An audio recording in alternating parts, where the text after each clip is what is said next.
আসসালামু আলাইকুম।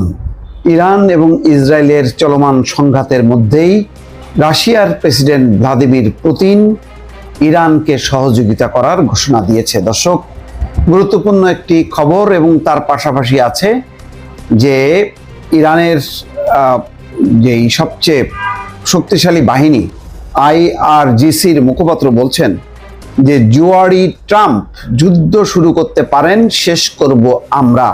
দর্শক, তাহলে বুঝতে পারছেন যথেষ্ট পরিমাণ প্রত্যয় আছে ইরানি বাহিনীর মধ্যে যে তারা এই যুদ্ধ চালিয়ে যাবে। কিছুক্ষণ আগের যে খবরটা সেটি হচ্ছে ইরানের জনগণকে সহায়তা দিতে প্রস্তুত রাশিয়া। রাশিয়ার প্রেসিডেন্ট বলছেন তার দেশ ইরানের জনগণকে সহায়তা দিতে প্রস্তুত। তিনি বলেন ইরানের বিরুদ্ধে যে অভিযোগে আগ্রাসন চালানো হচ্ছে তা ভিত্তিহীন। ইরানের পররাষ্ট্রমন্ত্রী আব্বাস আরাকচি আজ মস্কোয়